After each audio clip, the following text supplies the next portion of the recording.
24 heures avant la guerre, la bagarre, le classico final de Copa del Rey. Mes amis barcelonais, mes frères madrilènes, on va parler un petit peu, on va faire un avant-match, on va discuter un petit peu.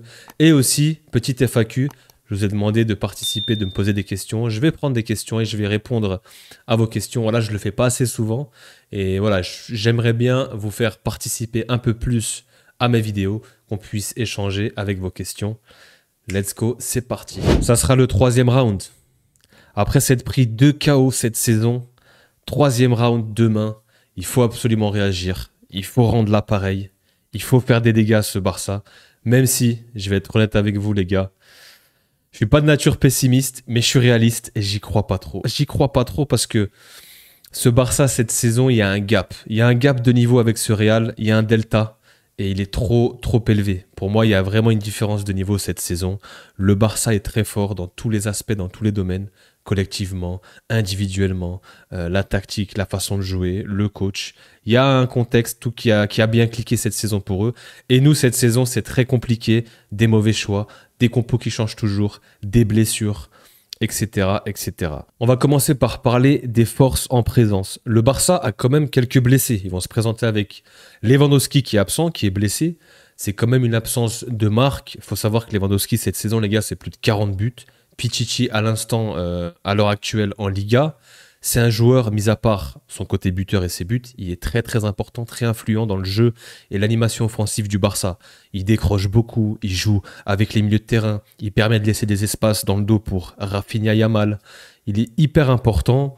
Il est capable aussi de gestes incroyables, hein, comme ce but contre l'Atlético, amorti poitrine, reprise du gauche, où voilà, c'est lui qui te débloque la situation et qui te relance dans le match. C'est un joueur avec beaucoup d'expérience, même s'il a 36 ans. C'est un joueur hyper important et qui met ses stats et qui met ses buts cette saison. Certes, il y a beaucoup de Barcelonais que je connais, des amis à moi aussi, qui sont pas contents de lui, qui sont pas contents de son rendement, mais force est de constater, les gars, statistiquement et dans le jeu, il est influent.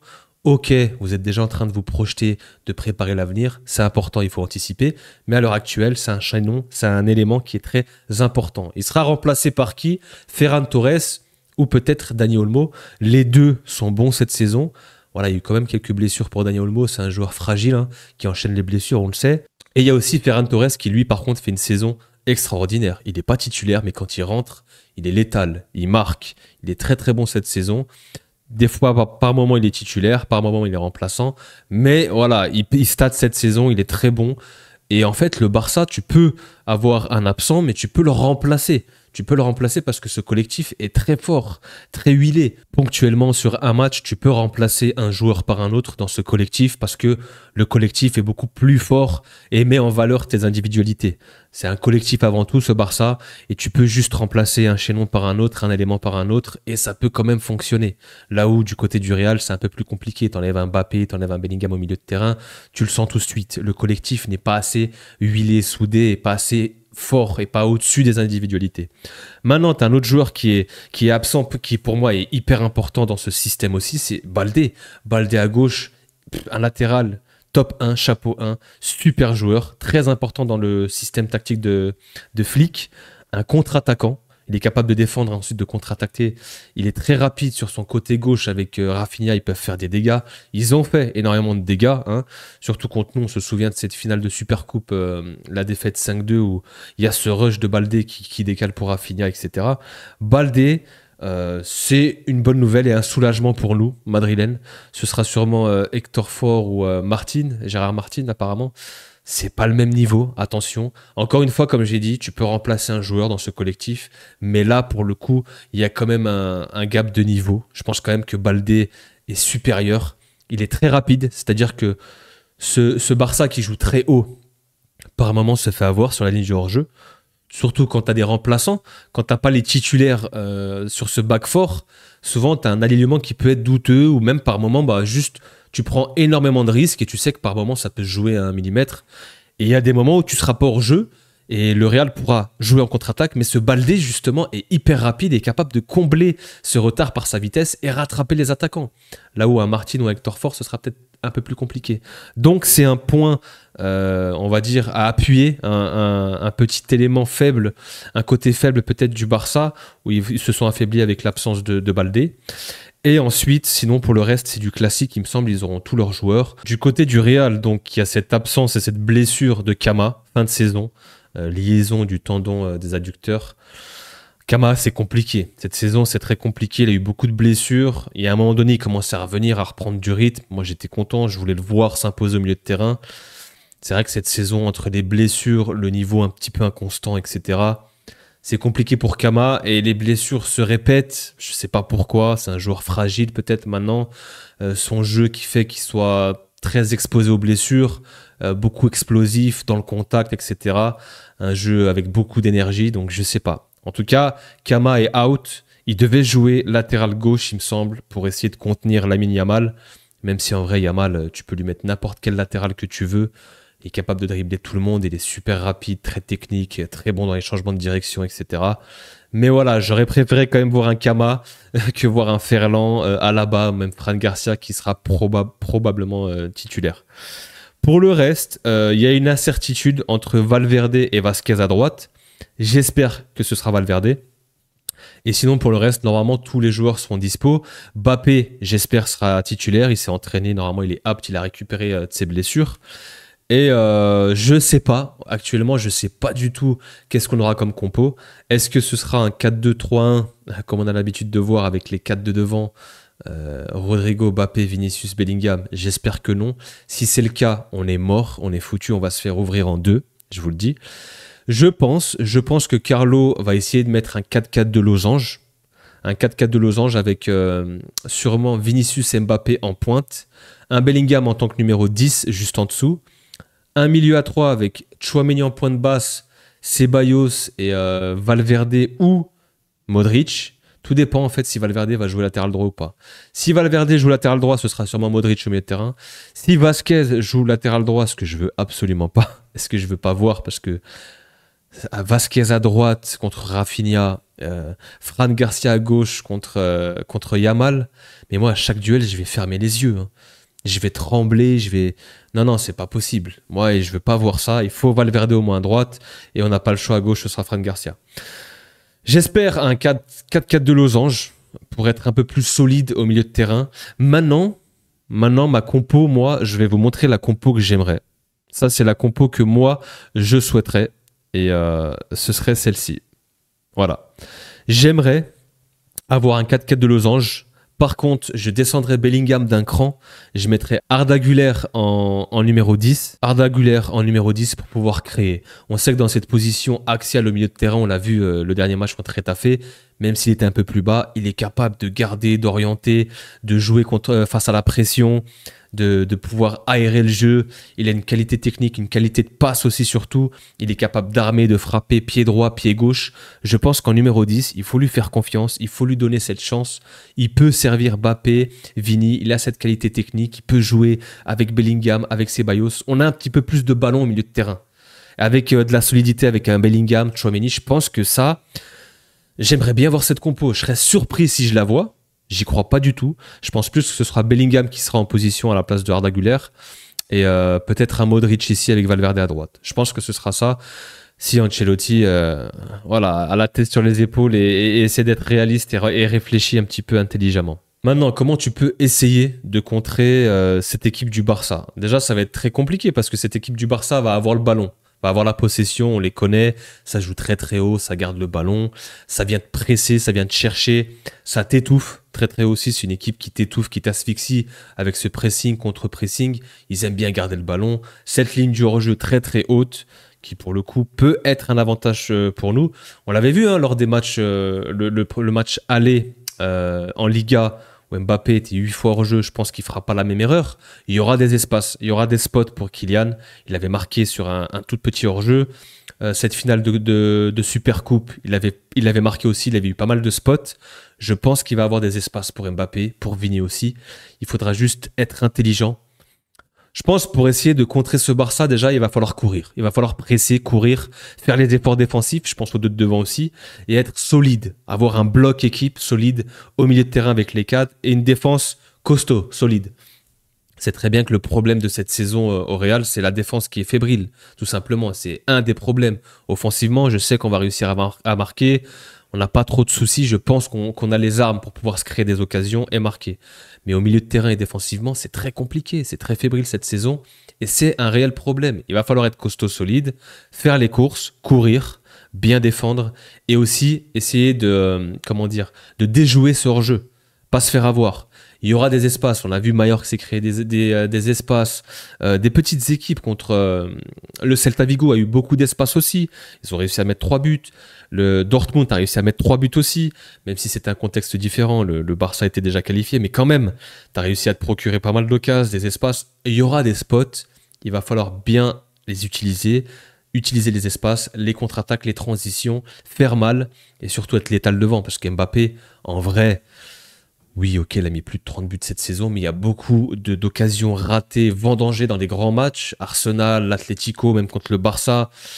Voilà, il va falloir être létal. Une occasion, un but. Il faut être vraiment chirurgical dans les actions. Voilà, à côté de ça, ça va être très compliqué parce que ce Barça, je les vois marquer aussi. Je les vois marquer, ils marquent énormément de buts, même s'ils encaissent. Eux, ça les dérange pas d'encaisser, de prendre des risques, de jouer très très haut. Et eux, leur truc, c'est que sur 90 minutes, leur tactique et leur philosophie, c'est que on en prend un, on en met 3. On en prend 2, on en met 4. On en prend 3, on en mettra 6. Et ils sont capables, on l'a bien vu. Hein. Le Barça, quand il nous joue, quand il nous tape, quand il nous gagne, c'est souvent 4, 5, 6 buts. 6 buts d'écart. Nous, c'est vrai que par un moment, quand on les a battus, c'était souvent des 2-1, 3-2, 1-0. Donc, c'était des scores un peu plus serrés.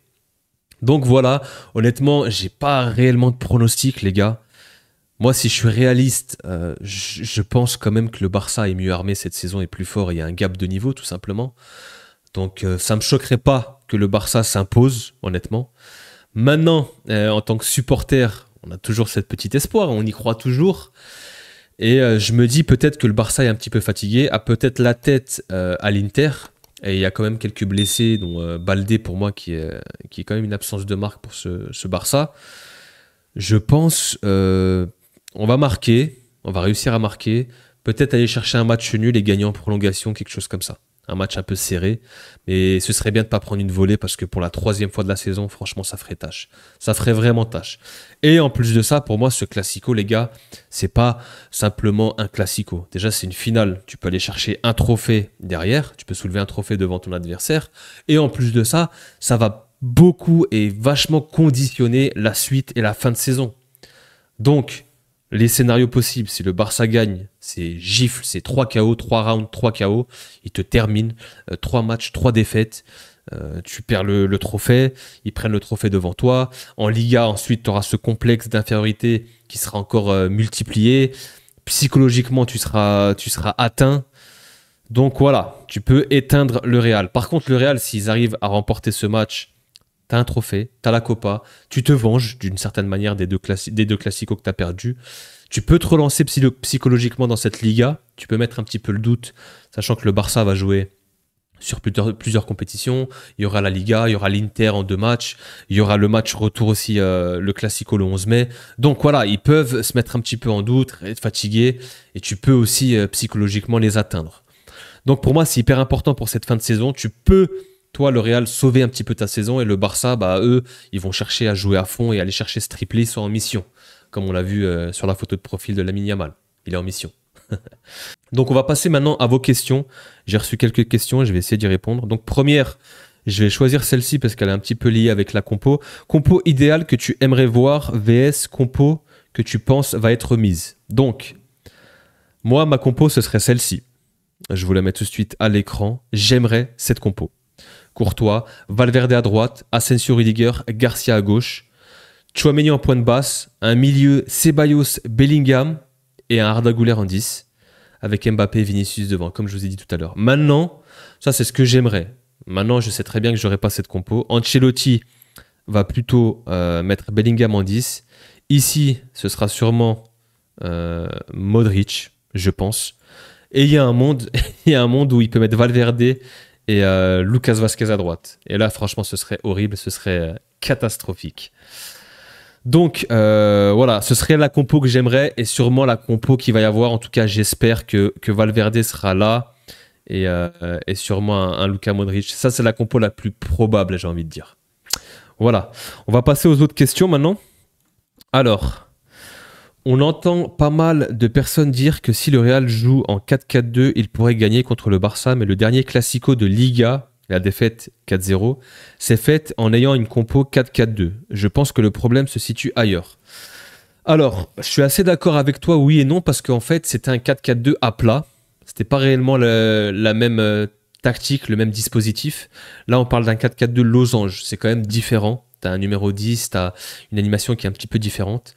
Et ce 4-4-2 du match aller, si je me rappelle bien, il y avait un Bellingham sur un côté, il y avait un Camavinga sur un autre côté. Enfin bref, pour moi, elle avait aucun sens cette compo. Mais sinon, là où je te rejoins aussi, c'est que oui, il y a des problèmes qui sont situés ailleurs. Ça, je suis d'accord avec toi. Carlo a jamais su trouver la formule, la recette. Il s'est entêté à faire jouer les 3, voire 4 de devant.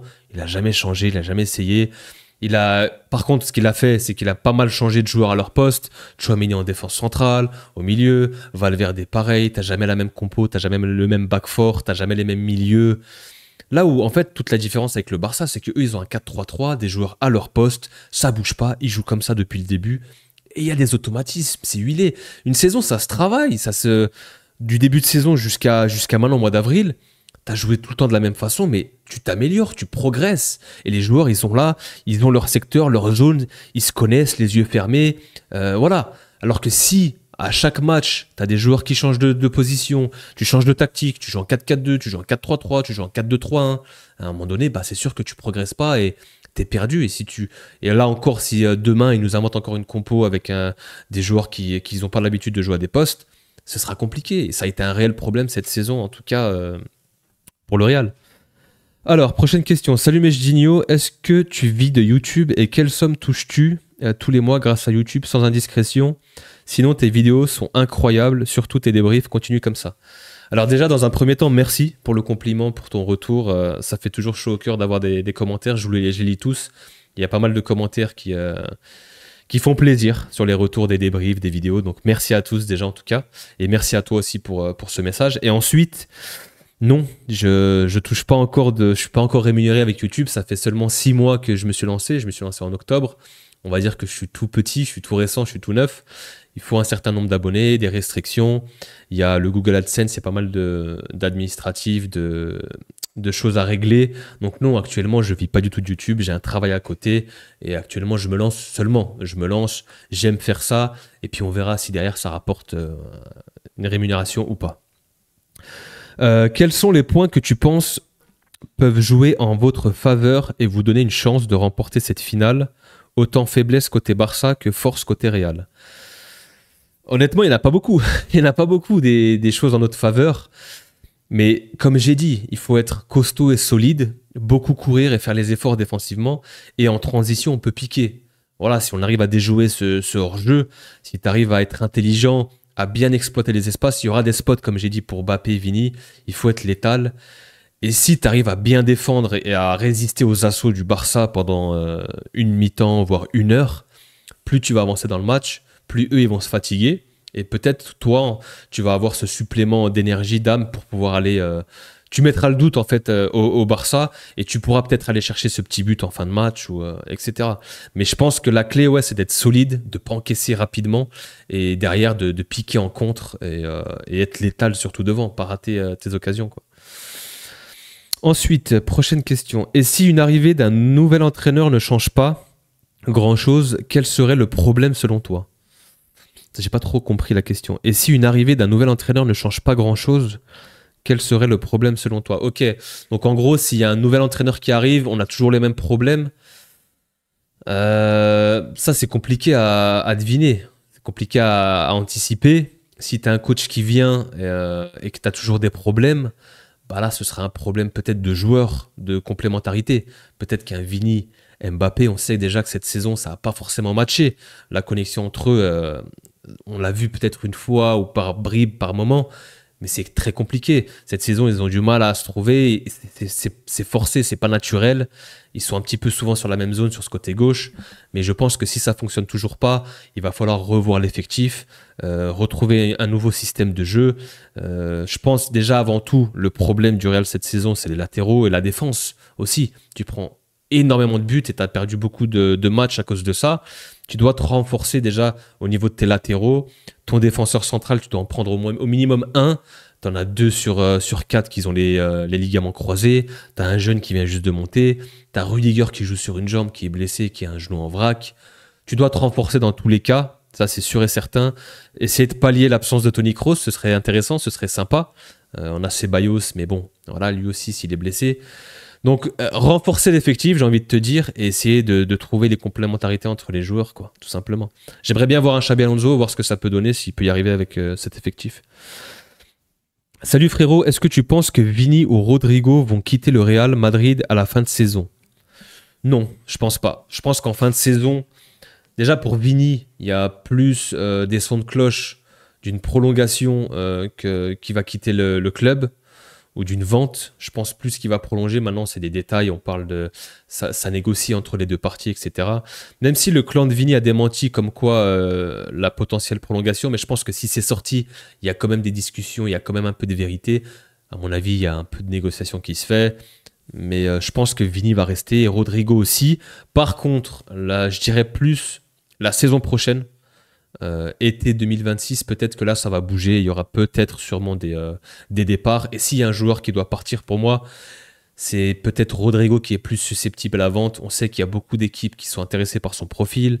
City lui fait toujours les yeux doux, Arsenal je sais qu'ils le veulent aussi pour changer ce poste, pour le mettre justement au poste d'ailier gauche à la place de Martinelli. Et c'est un joueur qui est coté, hein, et il y a beaucoup d'équipes qui voudraient le récupérer, et puis lui aussi. On sait que dans la hiérarchie, c'est souvent lui qui sort le premier. Il a moins, d'aura et de statut que les autres. Il est aussi clairement moins bon, statistiquement, sur l'impact, sur le poids des matchs. Parce que Rodrigo, ça fait un moment qu'il marque plus. Là, ça fait une quinzaine de matchs qu'il n'a pas marqué, je crois. Depuis le mois de janvier, il est muet. Donc c'est un problème. Ça n'a jamais été un... Je crois qu'il n'a jamais dépassé les 20 buts avec le Real en une saison. Donc, il manque de caractère. Rodrigo, c'est un super joueur. Intrinsèquement, c'est un joueur très technique, un des meilleurs de devant. Bellingham l'avait dit aussi. Mais en termes de statistiques et de poids dans les matchs et de caractère, ça reste insuffisant. C'est trop faible. Donc, peut-être dans un autre contexte, dans une autre équipe, il pourra peut-être s'imposer et être le franchise player, le joueur leader d'attaque. Peut-être que là, ça pourrait fonctionner pour lui, mais en tout cas, là, avec des Vini, Mbappé, Bellingham, c'est des grosses têtes, des gros statuts, et j'ai l'impression qu'il est un petit peu dans l'ombre derrière. Ensuite, comment penses-tu que l'issue de ce match va impacter le reste de la saison pour les deux équipes, c'est-à-dire victoire ou défaite pour chaque équipe? J'en ai parlé tout à l'heure, je l'ai dit, il y aura un impact. Pour moi, il y aura un réel impact sur le résultat de cette finale. Déjà avant tout, comme j'ai dit, tu soulèves un trophée devant ton adversaire. C'est quand même un trophée dans la saison, même si c'est pas un trophée majeur. Ça reste quand même la Copa, la Copa del Rey. Et en plus de ça, ça peut conditionner ta fin de saison, comme j'ai dit. Si le Barça remporte cette finale, tu auras ce sentiment de domination totale sur le Real, avec 3 matchs, 3 victoires. Ça dépend aussi de la manière, si c'est encore une rouste ou pas. Et puis derrière, ça peut te donner une bonne dynamique pour aller chercher la Ligue des Champions, la Liga, etc. Donc ça peut être une saison historique pour le Barça. Ils sont bien partis pour. Maintenant, le Real, sa mission, c'est d'essayer de stopper ça, de stopper l'hémorragie. On a pris 2 KO, comme j'ai dit. Là, c'est 3e round. Tu dois te relever, mettre les coups, rendre les coups, avoir de l'orgueil. Et tu dois, par tous les moyens, essayer de gagner ce match. Absolument, pour sauver ta saison, parce que t'es sur un échec, t'es éliminé en Ligue des Champions. La Liga, t'es pas mort, t'as 4 points derrière. Donc si tu gagnes cette finale, tu peux à tout moment mettre un peu de doute sur ce Barça qui va affronter, qui plus est, l'Inter en double confrontation. Donc oui, ça a un réel impact. Et pour moi, il est hyper important, ce Classico, encore plus que celui qui va arriver en Liga pour le match retour. Enfin bref, je suis très hype par ce match. Je suis inquiet aussi. Je vous avouerai que je suis inquiet parce que pour moi, il n'y a aucun monde où le Barça choque ce match, et il y a toutes les conditions pour que le Real soit le même Real que les matchs précédents, en difficulté, défendent, subissent beaucoup d'occasions et qu'on se prenne des buts. Et le Barça, ça produit énormément, ça joue très bien, c'est très offensif. Donc ouais, il y a un scénario où le Barça va sûrement battre le Real. Maintenant, c'est une finale, on ne sait jamais. On est là, on est supporters, on croit en notre équipe et on espère que nos individualités feront la différence. Je pense à Vini, Mbappé, pourquoi pas Bellingham, etc. Ce sera tout pour cette vidéo, les gars. C'est un petit peu long, mais voilà, j'ai essayé de parler du match et aussi de répondre à vos questions. C'est hyper cool. J'en ferai un peu plus souvent dans la semaine, des petites FAQ. Au moins, ça permet d'avoir un échange, d'avoir aussi de vous faire participer aux vidéos et essayer de pouvoir répondre à vos questions. Bon les gars, on se revoit demain pour le débrief. Et puis sur ce, prenez soin de vous, passez un bon week-end et un très très bon match. Peace!